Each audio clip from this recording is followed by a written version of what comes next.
Ya, kita mau belajar pengantar masa gereja yang kedua. Kalau yang lalu kita belajar dari sudut pandang historis teologis, dari sejarah dan teologianya yang saat itu berkembang.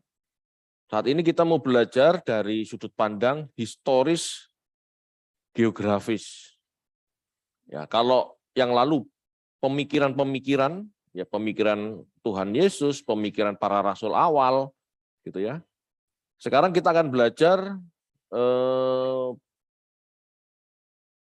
geografisnya, pergerakan dari daerah ke daerahnya. Ya, saya ngomong gini supaya Anda memperhatikan, gitu ya, bahwa kekristenan itu berkembangnya di mana, gitu ya. Satu poin yang saya mau tekankan, kekristenan tidak pernah berkembang di Yudea. Kekristenan tidak pernah berkembang di Yudea, ya. Jadi jangan heran kalau sampai saat ini orang Yahudi belum percaya Yesus, ya karena sejak dulu sudah istilahnya mati sebelum berkembang. Seperti itu. Oke, kita mulai. Satu-satunya keterangan yang kita miliki adalah tentang jemaat di Yerusalem. Meskipun ada sementara orang yang berpendapat bahwa jemaat pertama ada di Galilea. Oke, jadi saya mau gambarkan.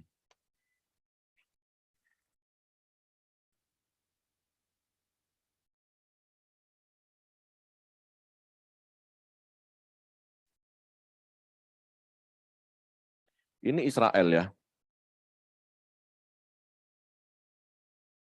Ini Yerusalem. Yerusalem. Galilea itu di mana? Galilea ini di sini. Ini Galilea. Ini Yerusalem. Catatan di Kisah Para Rasul, jemaat Yerusalem mula-mula, yang disebut jemaat mula-mula itu ada di Yerusalem.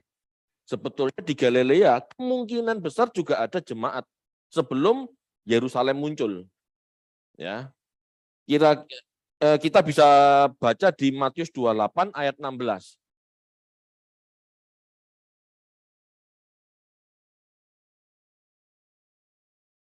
Matius 28 ayat 16. Dan ke-11 murid itu berangkat ke Galilea, ke bukit yang telah ditunjukkan Yesus kepada mereka. Ya. Jadi penampakan murid-murid pertama itu ada di Galilea. Penampakan kepada murid. Jadi Tuhan Yesus telah bangkit pergi ke Galilea.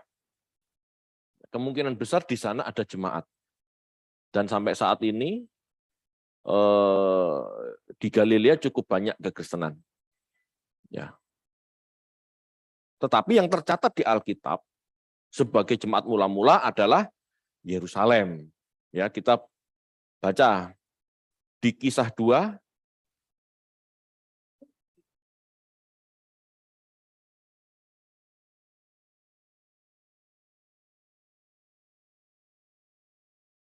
di Kisah 2 ayat 1. Ya, di Kisah 2 ayat 1 dulu. Kisah Para Rasul 2 ayat 1. Ketika tiba hari Pentakosta, semua orang percaya berkumpul di satu tempat. Ya, itu tentang Pentakosta. Namun selanjutnya kita bisa dibaca di ayat 42. Sebentar, ayat 41 dulu. Kisah Para Rasul 2 ayat 41. Orang-orang yang menerima perkataannya itu memberi diri dibaptis, dan pada hari itu jumlah mereka bertambah kira-kira 3.000 jiwa. 42. Ayat 42, mereka bertekun dalam pengajaran rasul-rasul dan dalam persekutuan, dan mereka selalu berkumpul untuk memecahkan roti dan berdoa. Ya, itu jemaat mula-mula. Ya, jemaat mula-mula ada di Yerusalem. Jemaat ini digambarkan istimewa. Ya, biasa mula-mula menggebu-gebu kan. Hidup sehati, saling membagikan, ya, saling membagikan milik bersama seperti jemaat Eseni. Ya, mereka hidup dalam pengajaran para rasul, persekutuan, berdoa, gitu ya, perjamuan kasih. Ini bentuk persekutuan gitu loh ya. Namun mereka jemaat ini, jemaat Yerusalem ini tidak meninggalkan bait suci dan ibadahnya. Jadi pada saat setelah Pentakosta mereka sering berkumpul, rutin berkumpul, tetapi mereka tidak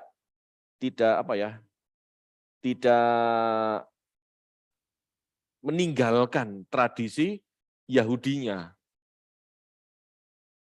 Jadi begini, mereka masih ke bait Allah, ya, mereka masih ke bait Allah karena belum ada pemisahan. Ingat, ini tahun 30, ya, tahun 30 Masehi. Jadi pada saat Pentakosta mereka masih Yahudi. Jadi mereka bertemu di hari raya Pentakosta Yahudi. Oke, Kisah 2 ayat 46 coba. Kisah Para Rasul 2 ayat 46. Ya. Dengan bertekun dan dengan sehati mereka berkumpul tiap-tiap hari dalam bait Allah. Mereka memecahkan roti di rumah masing-masing secara bergilir dan makan bersama-sama dengan gembira dengan tulus hati. Ya, jadi mereka masih di bait Allah. Oke, mereka masih Yahudi. Tidak pernah pindah agama. Kekristenan belum ada. Jadi percaya Yesus dalam tradisi Yahudi, itulah yang terjadi saat itu. Belum punya tradisi baru, belum punya tradisi agama baru, gitu ya.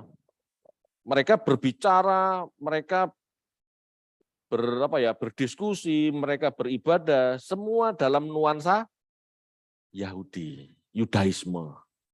Ya, ini tahun 30. Tolong munculkan gambar yang saya buat supaya kita bisa kira-kira, boleh di screenshot, boleh difoto, silahkan ya. Nah, ini ada dua garis besar. Yang pertama diambil dari Kisah Para Rasul, itu yang hitam, dan yang merah dari surat Paulus. Jadi kalau digabungkan, ketemunya gambar seperti ini. Ya. Yang paling pojok kiri itu Yerusalem, Yesus naik ke surga, kira-kira tahun 30 Masehi. Nah, tidak lama setelah itu kan, gitu ya. Pentakosta. Kisah 2 ayat 3 sampai 4, gitu ya. Dan itulah terjadi penginjilan orang asing. Para murid diberi karunia bahasa lidah asing. Jadi mereka menginjili orang-orang Yahudi dari daerah lain yang berbahasa asing yang sedang ziarah ke Yerusalem. Disitulah terjadi penginjilan orang asing besar-besaran. Gitu ya. Itu. Jadi bahasa lidah asing itu bahasa asing. Gitu ya, bahasa Aramaik, bahasa Arab, bahasa Persia. Nah, di situ. Dan banyak orang percaya di situ. Nah, beberapa orang percaya, yaitu orang-orang Yahudi dari diaspora, dari negara lain, bukan dari Yudea maksudnya, itu umumnya kan bisa berbahasa Yunani, gitu ya. Karena bahasa Yunani adalah bahasa nasional. Jadi kalau misalnya ada orang Arab pulang ke Arab gitu ya, ada orang Yahudi pulang ke Arab, bahasa lokalnya bahasa Arab, tetapi bahasa nasionalnya tetap Yunani. Gitu ya. Ada orang pulang ke Syria, bahasanya Aramaik, tetapi bahasa nasionalnya Yunani. Gitu loh. Jadi semenjak penginjilan orang asing itu, muncul orang-orang Yahudi yang percaya Yesus, yang berbahasa Yunani. Itu. Kalau Petrus dan kawan-kawan yang dari lokal, dari Yerusalem, dari Yudea, itu disebutnya orang Yahudi yang berbahasa Ibrani atau orang Yahudi yang berbahasa Aramaik. Ya, ada dua golongan. orang percaya Yesus, Helenis, yaitu orang Yahudi yang berbahasa asing, berbahasa Yunani, dan ada orang percaya Yesus yang benar-benar Yahudi tulen, Yudais, berbahasa Aramaik atau Ibrani gitu loh maksudnya. Jadi ada dua golongan. Nah, di tahun 37 Masehi kira-kira, ya, ada seorang diaken, orang percaya, orang Yahudi yang berbahasa Yunani, gitu ya. Ya, cinta menggebu-gebu lah, cinta mula-mula ya, euforia, spiritnya semangat. Dia khotbah terhadap orang-orang Yahudi di Yerusalem dengan semangat, dengan keras gitu ya, frontal. Akhirnya dia dihukum mati, dirajam. Ini Kisah Rasul 7 ayat 2 sampai 60 Anda bisa baca gitu ya. Nah, ini terjadi tahun 37 Masehi. Dari tahun 30 Masehi sampai 50 Masehi, ini perkembangannya luar biasa. Meskipun belum ada surat para rasul. Rasul Paulus ya tepatnya, lagi semangat-semangatnya, dia menyebarkan Injil kemana-mana. Kalau 12 rasul masih di Yerusalem. Para rasul ini nanti pergi setelah tahun 50-an fokusnya, bukan berarti sebelum tahun 50 mereka nggak menyebarkan ya, menyebarkan, tetapi belum besar-besaran, belum serempak, belum istilahnya belum tampak gitu ya, belum tampak, belum kelihatan semangatnya. Rasul Paulus yang mendahului. Bahkan sebelum Rasul Paulus yang mendahului, orang percaya yang orang Yahudi berbahasa asing, berbahasa Yunani, lebih semangat lagi. Itu dulu yang menyebarkan kekristenan. Ya, yang menyebarkan siapa Yesus itu bukan rasul. Gitu ya. Rasul mengajar, betul, tetapi di daerah Yudea, Yerusalem dan sekitarnya. Gitu ya. Sesudah pembunuhan Stefanus, menyusulah penganiayaan yang memaksa banyak orang Kristen meninggalkan Yerusalem. Namun para rasul tidak pergi. Ya, tetap di Yerusalem. Tampaknya yang dianiaya hanyalah orang-orang Kristen Helenis. Tahu ya, orang-orang Kristen Helenis, orang Yahudi yang berbahasa Yunani gitu. Yang sealiran dengan itu yang dianiaya. Jadi golongan Stefanus dan teman-temannya ini loh yang dianiaya. Akhirnya mereka keluar dari Yerusalem. Orang-orang Yahudi yang percaya Yesus yang berbahasa Yunani ini akhirnya keluar Yerusalem, meninggalkan Yerusalem, kembali ke daerahnya masing-masing. Gitu ya, termasuk kembali ke Antioquia. Disitulah orang Antioquia mengenal Yesus. Gitu ya. Kesempatan lari dari Yerusalem ini sekaligus digunakan untuk menyebarkan sabda mengenai Yesus di kota-kota lain, ya, khususnya di daerah-daerah yang mengalami pengaruh Yunani, yang berbahasa Yunaninya kuat. Contohnya Samaria, Kaisarea, Tirus, Sidon, Gaza, ya, Alexandria, Antioquia. Jadi menyebarkan siapa Yesus pertama kali orang-orang percaya, yaitu orang Yahudi yang berbahasa Yunani. Yang menganiaya siapa? Saulus, Paulus, gitu loh. Jadi Saulus nguber atau mengejar, gitu. Jadi Saulus itu mengejar orang-orang percaya Yahudi yang berbahasa Yunani, dikejar, keluar. Mereka semua, apa bahasa Jawanya, semburat gitu ya.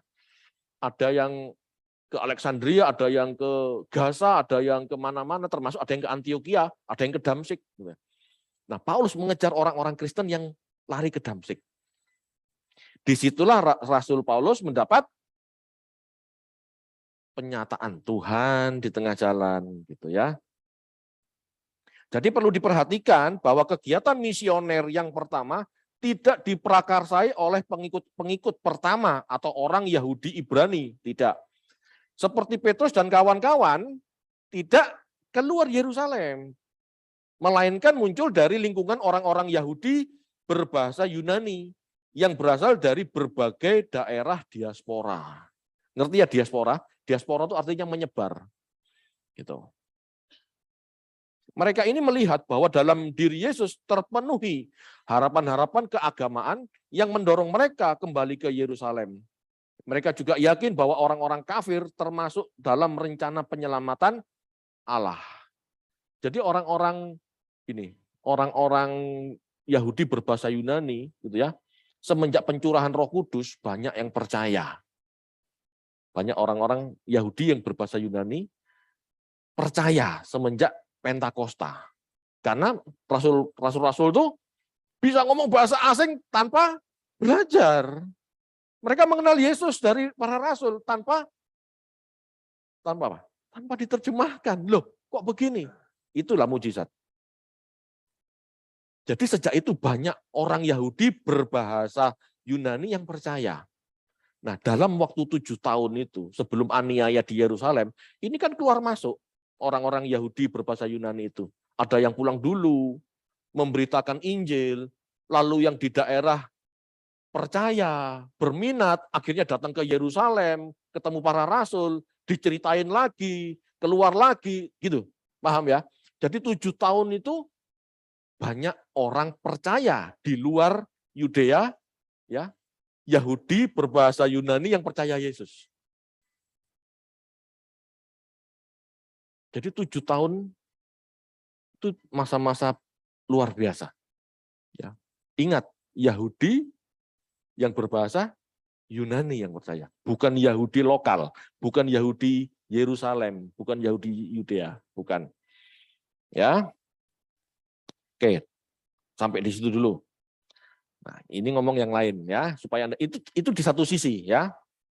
Sementara itu di sisi lain di Yerusalem, di sisi Yahudi Ibrani gitu ya. Di sisi Yahudi yang berbahasa Ibrani atau Aramaik gitu ya. Di Yerusalem terjadi perkembangan. Yang paling penting ialah munculnya Yakobus, saudara Tuhan Yesus, sebagai pemimpin orang-orang Kristen di sana. Ujuk-ujuk, gitu loh ya, ujuk-ujuk muncul saudara Tuhan Yesus menjadi pemimpin Yerusalem. Ya biasa, mungkin nepotisme mungkin ya. Iya loh, jadi pemimpin Yerusalem loh, bukan 12 rasul loh. Ya mungkin rasul-rasul sungkan, loh itu dulure loh, saudara tua loh, kakak Tuhan Yesus loh. Masuk gini ngelangkahi gitu mungkin ya, mungkin loh. Cuman muncul ya pemimpin orang Kristen ya, yaitu saudara Yesus, Yakobus. Kok saudara Pak? Emangnya Maria punya anak? Enggak, Maria punya anak hanya Yesus. Tetapi Yakobus ini saudara tiri, kakak tiri, anak dari istri Yusuf sebelum Maria. Loh Pak, kok enggak pernah diceritakan? Itu di tradisi gereja, Bapak Ibu. Anda enggak dapat di Alkitab. Ya, Anda dapatnya di tradisi gereja. Laporan ini mengherankan karena dalam Injil diceritakan bahwa saudara-saudara Yesus menunjukkan sikap bermusuhan terhadap Yesus. Kita baca ya, Markus 3 ayat 31.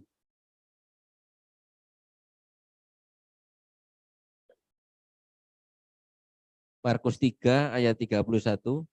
Lalu datanglah ibu dan saudara-saudara Yesus, sementara mereka berdiri di luar, mereka menyuruh orang memanggil dia. Ya, ada saudara-saudara ya, itu saudara tiri. Yusuf sebelum menikah sama Maria, pernah menikah dan punya anak-anak, lah mereka lah itu. Jadi Yusuf ketemu Maria, itu selisih usianya cukup jauh. Ya, jadi Yusuf sudah cukup tua dan Maria masih muda. Ya. Jadi kenapa pada saat hidup Yesus tidak pernah diceritakan Yusuf? Ya karena sudah tua, sudah meninggal dunia gitu maksudnya. Ya, kita baca Yohanes 7 ayat 1 sampai 6. Yohanes 7 ayat 1 sampai 6. Sesudah itu Yesus berjalan keliling Galilea, sebab ia tidak mau tetap tinggal di Yudea, karena di sana orang-orang Yahudi berusaha untuk membunuhnya. Ketika itu sudah dekat hari raya orang Yahudi, yaitu hari raya Pondok Daun. Maka kata saudara-saudara Yesus kepadanya, berangkatlah dari sini dan pergi ke Yudea, supaya murid-muridmu juga melihat perbuatan-perbuatan yang engkau lakukan. Ayat 4, sebab tidak seorang pun berbuat sesuatu di tempat tersembunyi, jika ia mau diakui di muka umum. Jikalau engkau berbuat hal-hal demikian, tampakkanlah dirimu kepada dunia. Sebab saudara-saudaranya sendiri pun tidak percaya kepadanya. Maka jawab Yesus kepada mereka, waktuku belum tiba, tetapi bagi kamu selalu ada waktu. Ya. Jadi saudara-saudara Yesus tuh ngejek. Kalau kamu kepengen ngetop, sana loh ke Yerusalem. Kalau ingin dikenal orang gitu istilahnya ya. Jangan khotbah di Galilea, kampung kecil gitu. Beberapa saudara Yesus bisa kita lihat di Markus 6 ayat 3.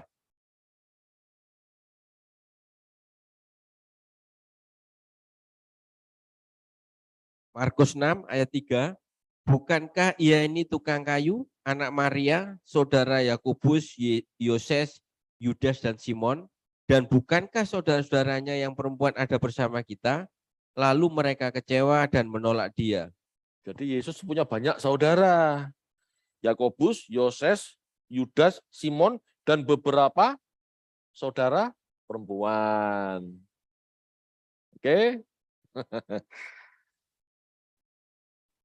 Sudah jelas bahwa Yesus punya saudara tiri. Oke. Jadi Yakobus inilah yang menjadi pemimpin gereja Yerusalem. Yakobus ini orang saleh. Ya.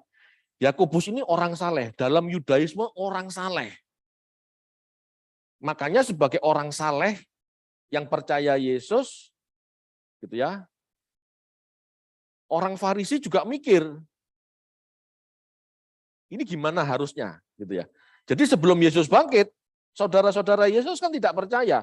Itu cukup terhormat di hadapan orang Farisi dan para imam. Jadi pada saat Yesus bangkit, mungkin dia berubah pikirannya. Iya, adikku ini Tuhan kelihatannya kan gitu. Akhirnya dia percaya. Begitu jadi percaya, diterima oleh jemaat Yerusalem, maka orang-orang Farisi bingung. Gitu ya. Loh, katanya menolak, tapi kok bagiannya? Ya, jadi mereka nggak ngapa-ngapain dulu karena masih menghormati Yakobus. Gitu ya. Tetapi yang ngaku Yesus Tuhan, yaitu orang Yahudi berbahasa Yunani, dianiaya, diusir. Tapi murid-murid Yesus yang Yahudi yang berbahasa Ibrani atau Aramaik tetap di Yerusalem. Nggak dianiaya. Kenapa? Mungkin orang Farisi masih bingung. Melihat Yakobus, loh itu kan bagian dari kita yang menolak Yesus. Gitu loh. Lah kok sekarang kumpul di sana, apakah kita salah berpikir? Gitu loh maksudnya. Apakah mereka salah menafsir pengajaran Yesus? Bisa jadi seperti itu. Jadi saat itu benar-benar ruwet gitu loh ya. Masih campur gitu. Tapi jelas karena si Stefanus menghujat bait Allah gitu ya, bahwa Yesus adalah pengganti bait Allah, ya dihajar, dirajam gitu.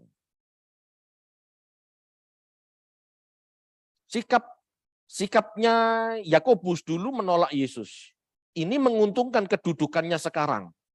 Namun Yakobus tidak dapat bertahan lama.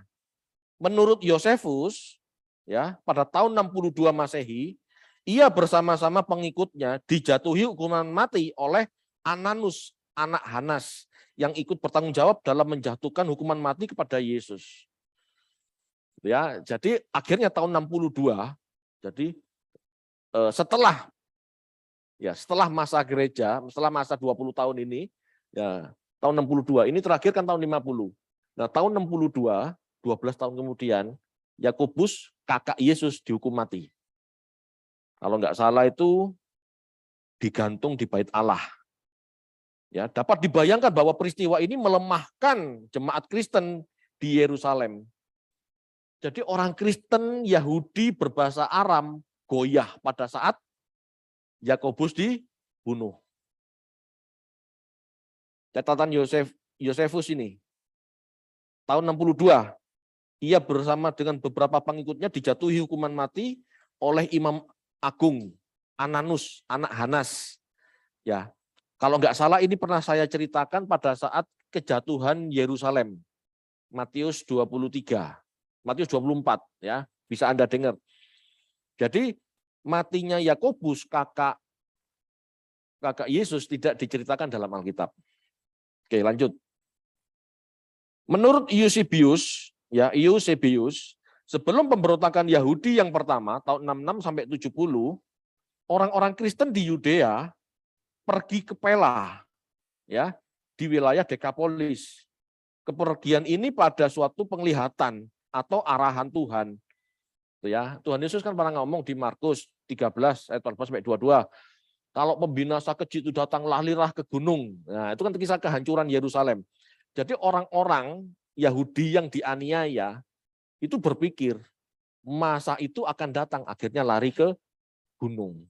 Jadi orang-orang Kristen berbahasa Ibrani atau orang-orang Kristen yang Yahudi berbahasa Aramaik atau Ibrani ini keluar Yerusalem lari ke gunung. Enggak ikut kerusuhan tahun 70. Gitu loh. Ya. Jadi kisahnya seperti itu. Ini kisah tentang kekristenan di Yerusalem. Ya. Nah, sekarang saya kembali ke Antioquia. Ya, jadi ingat ya, ada dua sisi yang saya sampaikan. Ini cukup sulit ya menjelaskan dua sisi jalan bersama gitu loh. Sisi Yahudi berbahasa Yunani dan sisi Yahudi berbahasa Aramaik yang ada di Yerusalem gitu ya. Jadi kisah Yahudi Yerusalem sampai di situ. Muncul kekristenan dalam pimpinan Yakobus di Yerusalem, tapi habis saat Romawi menyerang tahun 70. Mereka lari dulu. Ya, setelah dianiaya mereka lari dulu. Ke gunung, ya ke gunung, lari ke gunung gitu ya. Nah, lalu tidak ada ceritanya lagi gitu loh. Nah, sedangkan yang Yahudi berbahasa Yunani, mereka terserak kemana-mana ke kota-kota Yunani, ini berkembang. Dan kisah ini yang berlanjut menjadi kekristenan. Gitu ya.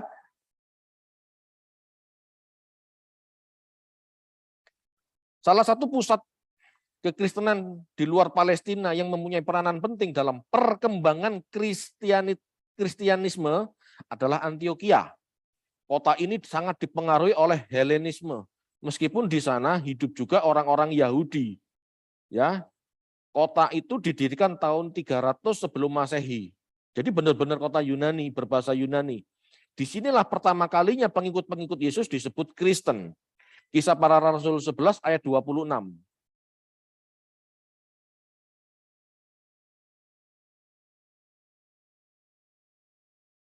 Kisah Para Rasul 11 ayat 26. Mereka tinggal bersama-sama dengan jemaat itu 1 tahun lamanya. Sambil mengajar banyak orang, di Antioquialah murid-murid itu untuk pertama kalinya disebut Kristen. Ya, jadi pertama kali disebut Kristen di situ. Jadi kekristenan itu bukan yang lahir di Yerusalem. Kekristenan itu yang lahir di Antioquia. Lahir dari orang-orang Yahudi berbahasa Yunani. Ya, kalau yang lahir dari Yerusalem, itu orang-orang Yahudi berbahasa Aramaik yang tetap mengikuti tradisi Yahudinya. Kalau sekarang dikenal sebagai Messianic Judaism. Percaya Yesus, Mesias, tetapi tetap melakukan Taurat. Ya, beda ya.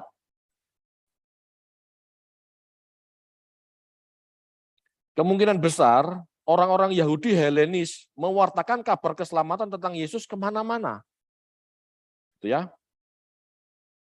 Salah satu kelompok ini, salah satu orang salah seorang kelompok ini adalah Stefanus, ya, Nikolaus, gitu ya. Jadi orang-orang ini adalah orang-orang Yahudi berbahasa Yunani. Kisah Para Rasul juga menceritakan bahwa orang yang mengungsi dari Yerusalem yang berbahasa Yunani ini pergi ke Siprus, pergi ke Kirene, ya. Tampaknya pemrakarsa gerakan ini adalah Barnabas. Barnabas temannya Paulus, ya. Yang kemudian menjadi kawan perjalanan misi Paulus yang pertama. Kisah Para Rasul 13 ayat 2.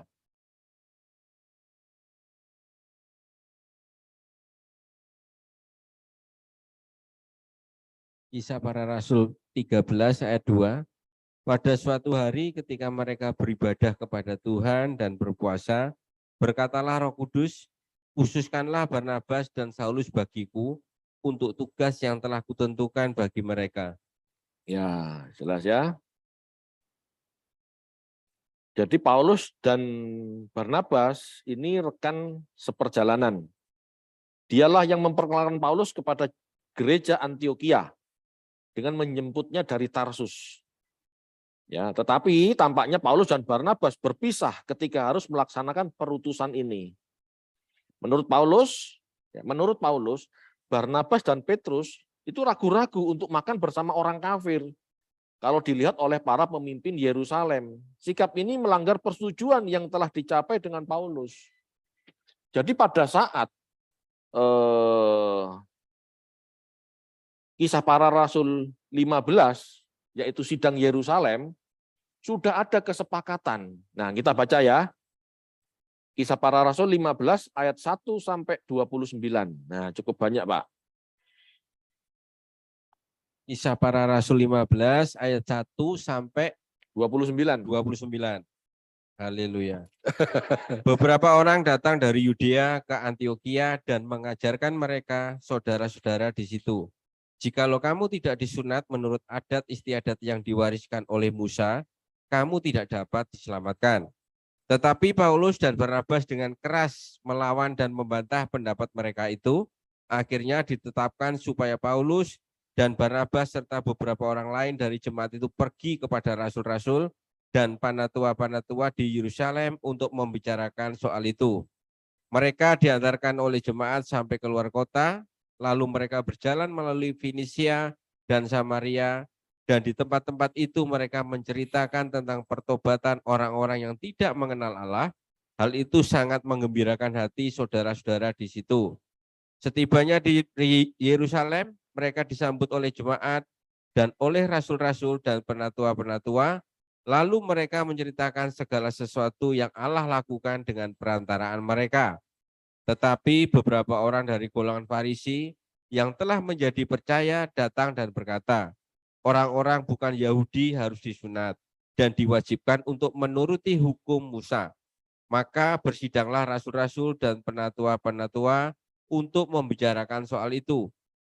Sesudah beberapa waktu lamanya berlangsung pertukaran pikiran mengenai soal itu, berdirilah Petrus dan berkata kepada mereka, "Hei saudara-saudara, kamu tahu bahwa telah sejak semula Allah memilih aku dari antara kamu, supaya dengan perantaraan mulutku bangsa-bangsa lain mendengar berita Injil dan menjadi percaya.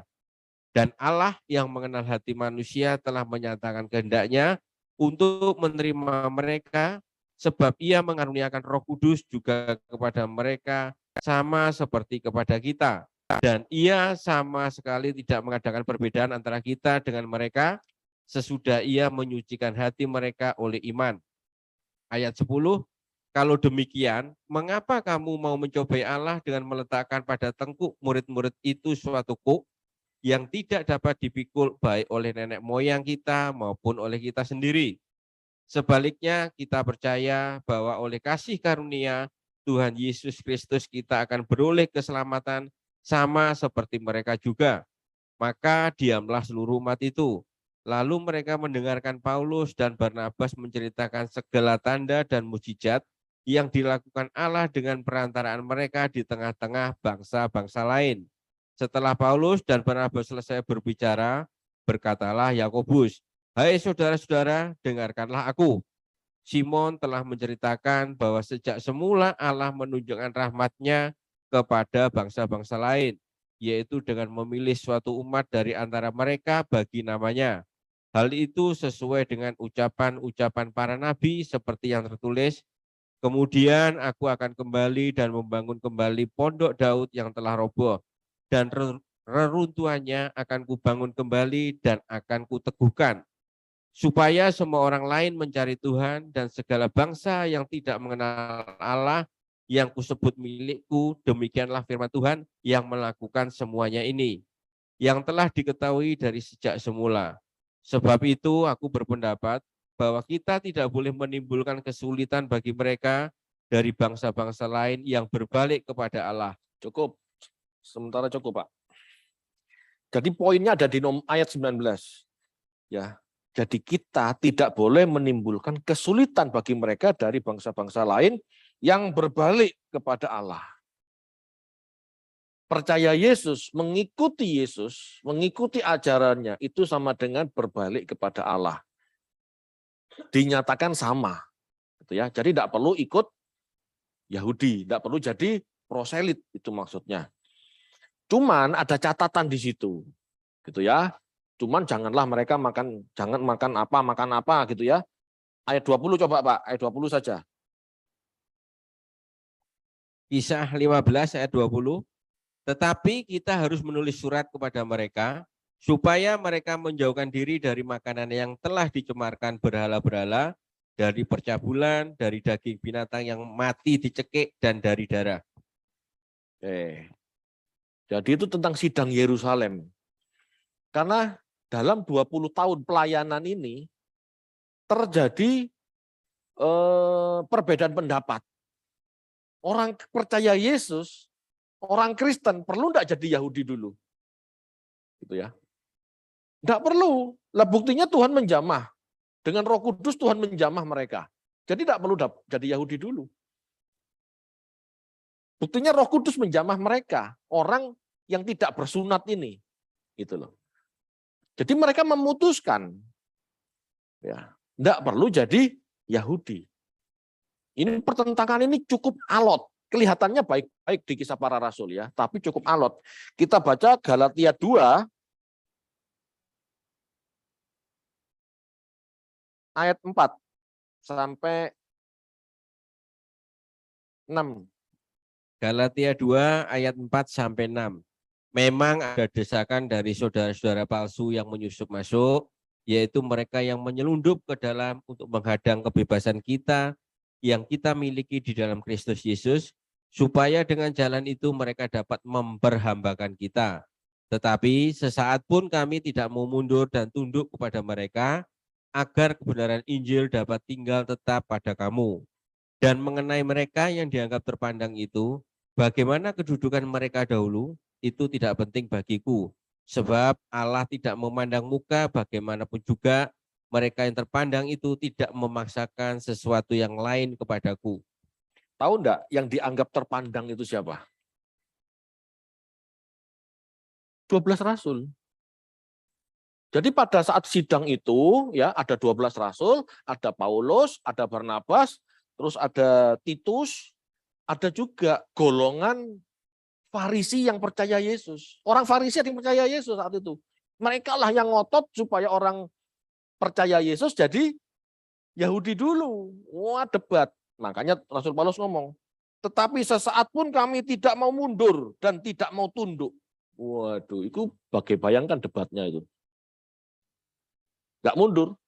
Bahkan mengenai mereka yang dianggap terpandang, bagaimana kedudukan mereka dahulu, itu enggak penting. Bagi Paulus 12 murid, kalau enggak benar, ya enggak penting.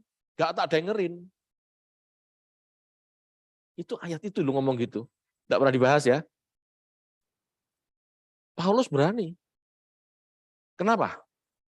Karena dia mengerti Taurat. Karena dia mengalami perjumpaan dengan Yesus di Damsyik. Dia belajar sendiri. Dia enggak belajar dari manusia, dia katakan. Saya dapat dari Tuhan. Gitu ya.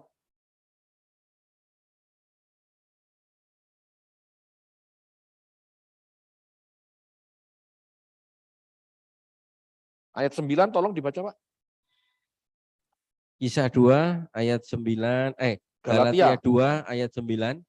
Dan setelah melihat kasih karunia yang dianugerahkan kepadaku, maka Yakobus, Kefas, dan Yohanes yang dipandang sebagai soko guru jemaat berjabat tangan dengan aku dan dengan Barnabas sebagai tanda persekutuan, supaya kami pergi kepada orang-orang yang tidak bersunat dan mereka kepada orang-orang yang bersunat. Jelas ya. Jadi setelah perdebatan cukup panjang, gitu ya, ya pasti bolak-balik Torah, gitu ya, pasti itu. Ya, Yakobus ini kan juga orang saleh, kakak Yesus ini kan juga orang saleh, orang yang mengerti Taurat, gitu loh. Makanya disebut pemimpin jemaat di Yerusalem karena ketokohannya ini. 12 murid juga tahu Taurat kan, tahu juga ajaran Yesus. Berdebat sama Paulus yang punya prinsip seperti itu. Jadi kelihatannya kalau Paulus dulu nggak ngotot, kita semua ini sekarang harus jadi Yahudi. Itu.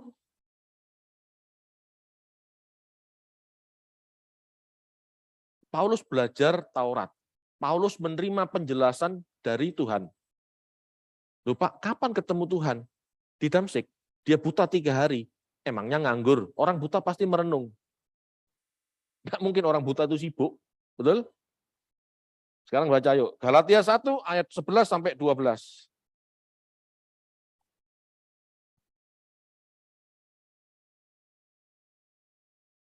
Galatia 1 ayat 11 dan 12.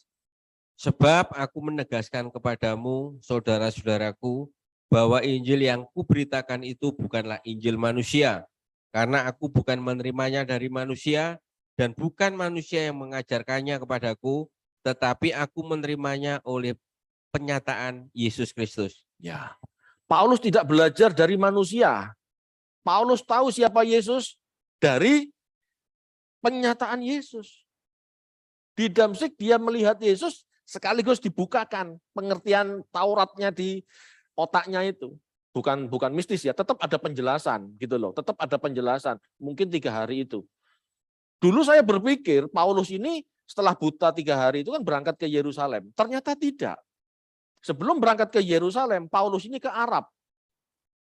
Jadi dia belum ketemu. Ya. Jadi dia tidak ketemu 12 murid atau tidak belajar dulu sama 12 murid, tapi ke Arab. Bisa jadi dia merenung, berpikir dari apa yang dijelaskan Tuhan selama 3 hari saat dia buta. Itu bisa jadi. Ya, Galatia 1 ayat 17. Galatia 1 ayat 17. Juga aku tidak pergi ke Yerusalem mendapatkan mereka yang telah menjadi rasul sebelum aku, tetapi aku berangkat ke tanah Arab dan dari situ kembali lagi ke Damsik. Ya, jelas. Gambar tadi tolong jelasin, liatin. Yang merah, perhatikan. Ya. Yang merah pertama, Damsik. Pada saat Paulus ke Damsik, Paulus bertobat, ya di Galatia 1 ayat 12, jelaskan. Lalu setelah itu dia ke Arab 3 tahun. Setelah di Arab 3 tahun, baru dia ke Yerusalem, ketemu Petrus, gitu ya. Itu di Galatia 1 ayat 18. Jadi mencocokkan kisah para rasul dan Galatia itu gak gampang Bapak Ibu. Banyak buku juga punya pendapat berbeda-beda. Bahkan ini belum tentu tepat 100%, khususnya di akhirnya.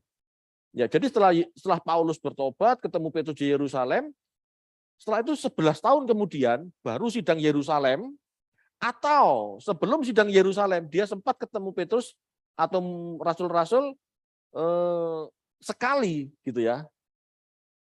Jadi ini Yerusalem tanda tanya, itu pertanyaan ya. Apakah pertemuan ini satu sesi yang sama atau 2 sesi yang berbeda? Gitu ya. Jadi saya mau menjelaskan ini.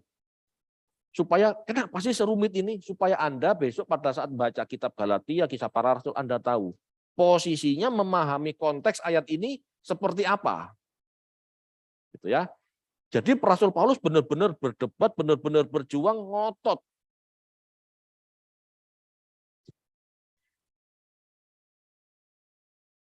Pada saat saya nulis ini, saya tuh Wow, bayangkan kalau Paulus gak ngotot, gak ada yang namanya kekristenan. Yang adanya sekte Yahudi. Iya kan? Siapa yang gak sunat di sini? Anda harus disunat. Ayo. Gimana kalau udah besar gak disunat? Harus sunat dulu. Itu loh yang terjadi. Mikir mereka, banyak orang nggak bisa bermoral, padahal mereka berminat sama moral Yahudi, tapi nggak bisa, akhirnya nggak mau jadi Yahudi karena apa? Aturannya keras, aturannya kolot, aturannya aneh-aneh gitu loh. Dan bagi Yesus tidak penting, sunat hati yang penting. Ya, Paulus yang menjelaskan itu Paulus. Ya, jadi jangan heran kalau Paulus menulis banyak hal, karena dia yang ngerti firman Tuhan, Taurat dalam sudut pandang kekristenan. Bukan murid-murid gak paham, tetapi sebagai orang yang bukan dari golongan agamawan, mungkin menentang tradisi Yahudi itu mikir gitu loh, nanti aku salah tafsir. Paham maksudnya ya? Kalau Paulus ikut teolog dari golongan Gamaliel. Dia tahu persis Taurat. Tetapi begitu dapat pencerahan dari Yesus, dia tahu, oh begini. Oke, ini cerita ya. Dan ini jarang diberitakan. Dan saya harap tidak menimbulkan kegaduhan. Karena memang kejadiannya seperti ini. Ya, Paulus itu berperan penting. Ya. Paulus menegaskan wewenangnya untuk menerima orang-orang kafir masuk dalam gereja tanpa menuntut mereka untuk melakukan hukum Yahudi. Kisah para Rasul setuju, ya di Kisah para Rasul setuju dengan prinsip itu, dengan menambahkan bahwa mereka harus menghormati adat istiadat Yahudi dalam beberapa hal. Itu ada ya tadi di Kisah para Rasul 15 ayat 20, gitu ya. Coba yuk dibaca yuk supaya jelas. 15, kembali ke pasal yang tadi kok. Ayat 20. Kisah 15 ayat 20. Tetapi kita harus menulis surat kepada mereka supaya mereka menjauhkan diri dari makanan yang telah dicemarkan berhala-berhala, dari percabulan, dari daging binatang yang mati dicekik, dan dari darah. Jelas? Ini prinsip Yahudi. Yahudi tetap minta ini jangan wes. Bagi mereka ini penting banget. Tetapi tambahan inilah ya. Tetapi tambahan inilah dan penafsiran-penafsiran inilah yang menimbulkan persoalan bagi Paulus dan orang-orang yang menjadi Kristen pada pewartaannya.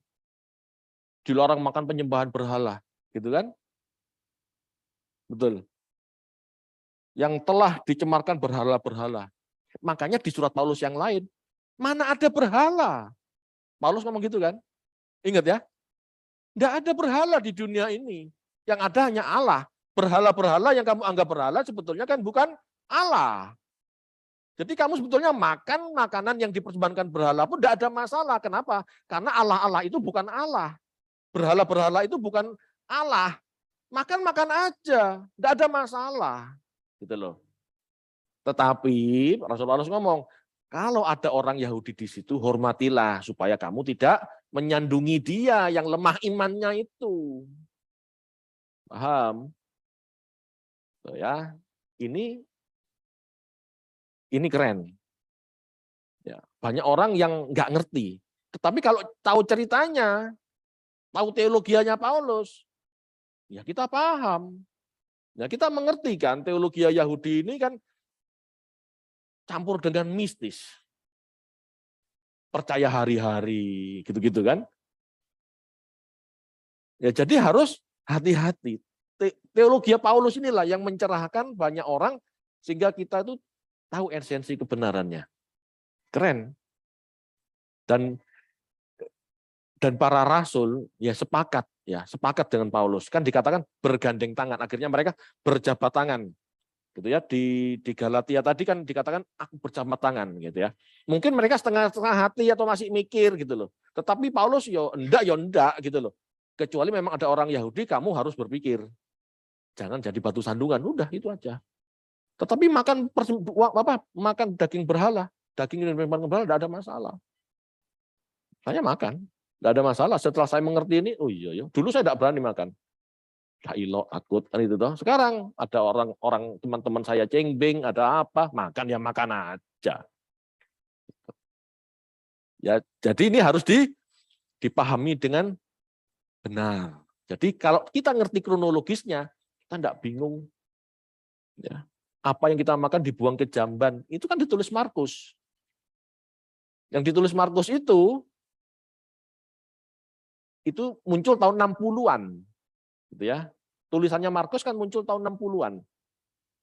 Berarti 10 tahun lebih setelah sidang. Pemahaman murid-murid sudah kokoh, makanya dia tulis seperti itu. Oke?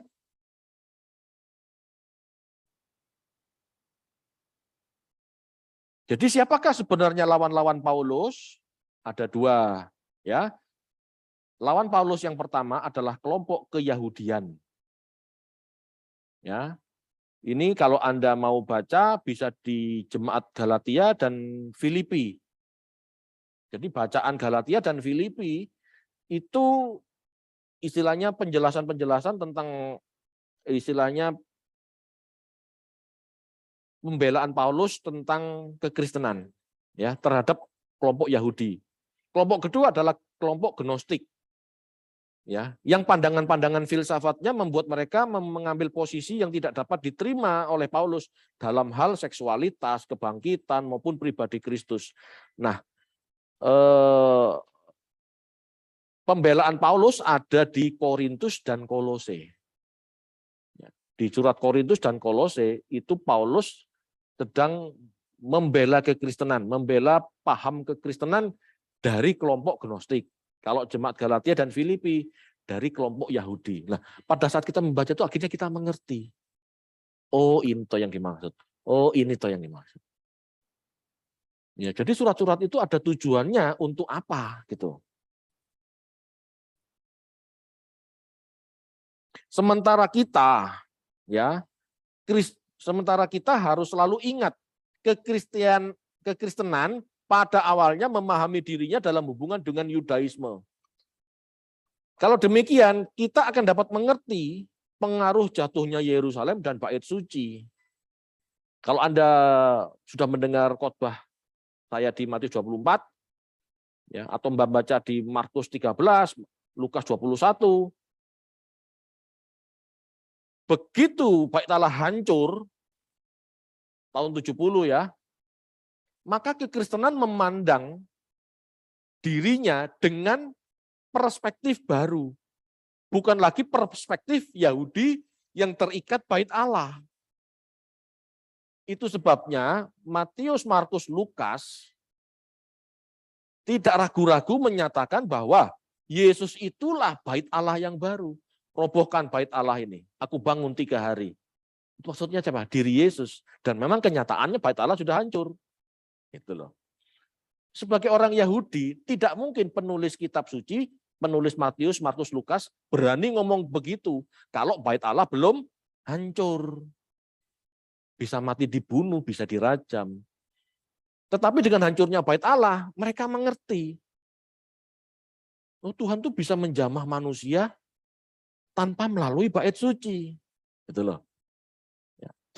Jadi dari sini mengerti ya, kalau Anda mengerti kronologi, saya lompat-lompat permainan tahun. Ya, dari ngomong tahun 30 ke tahun 75, dari ngomong 50 ke tahun 70. Anda harus membiasakan dengan seperti itu supaya Anda tahu cara berpikir. Jadi sebelum tahun 50 tidak ada satu surat pun yang jadi komplit, tidak ada.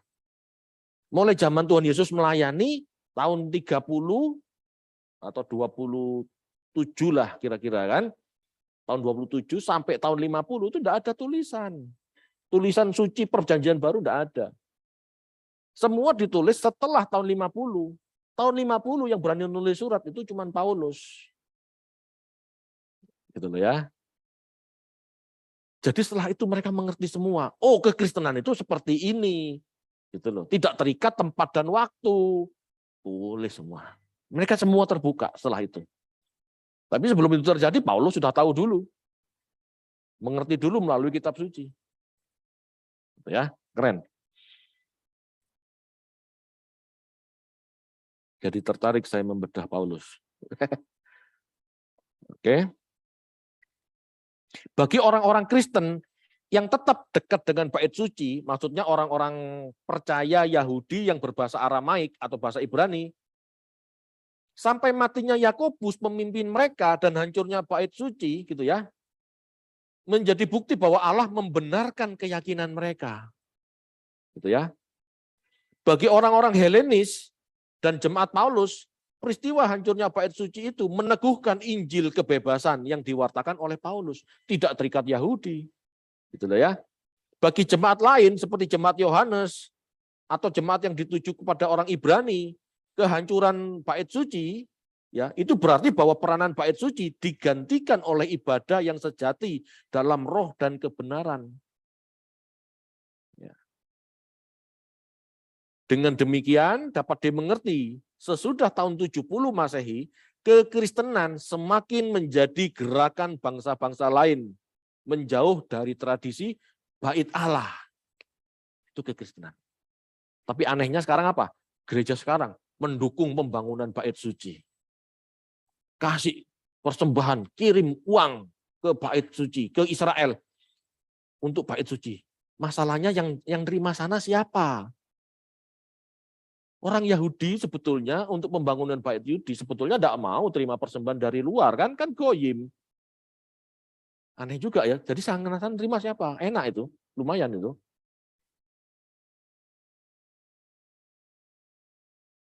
Ya, jadi kekristenan menjadi gerakan bangsa-bangsa, menjauh dari tradisi Yahudi, menjauh dari tradisi bait Allah.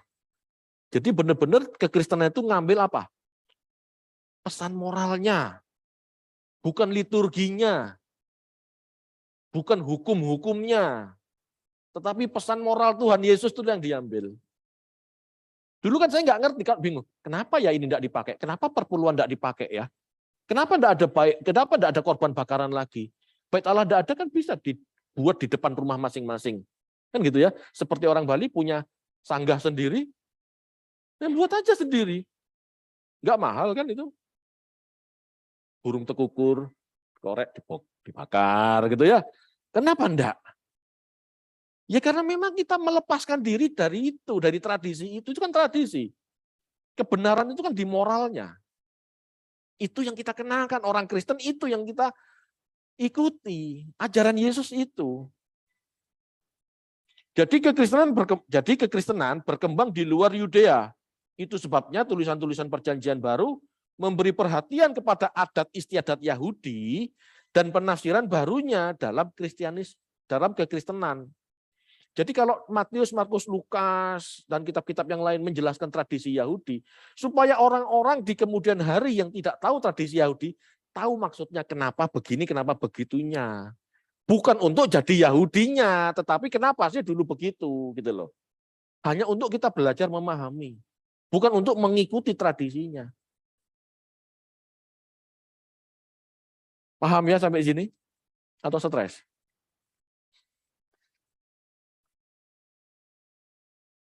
Dengan sendirinya, usaha-usaha orang Kristen ya yang punya penafsiran baru atas kitab Taurat, atas kitab Perjanjian Lama, atas tanakh yang sama, ini menimbulkan bentrok.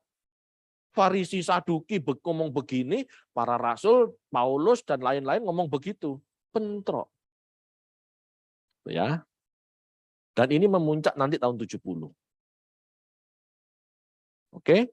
Jadi tahun 50 kekristenan sudah pasang posisi. Pada tahun 50 ya, saya ulangi, pada tahun 50 kekristenan sudah pasang posisi. Tidak harus menjadi Yahudi. Jadi kekristenan memutuskan dulu bahwa kekristenan berbeda dengan Yahudi. Tahun 70 kekristenan dianatema dengan orang Yahudi melalui doa, berkat haminim, birkat haminim. Sehingga orang Kristen tidak bisa masuk sinagog. Sehingga orang Kristen sudah tidak bisa bersatu dengan orang Yahudi lainnya. Yang dulu adalah saudara mereka kan, saudara seiman. Sekarang sudah bukan, tahun 70. Disitulah perpecahan orang Kristen dan Yahudi. Setelah tahun 70 ada konsili Yamnia, konsili Yahudi ini ya. Di atas tahun 70, mungkin tahun 80-an. Disitulah orang-orang Yahudi benar-benar memisahkan diri. Wis gak usah mereneh, gak usah kesini kamu. Nah, orang Kristen sudah. Tidak ada masalah karena orang Kristen memang gak perlu merasa jadi Yahudi. Kisahnya begitu. Oke? Cukup sampai di sini.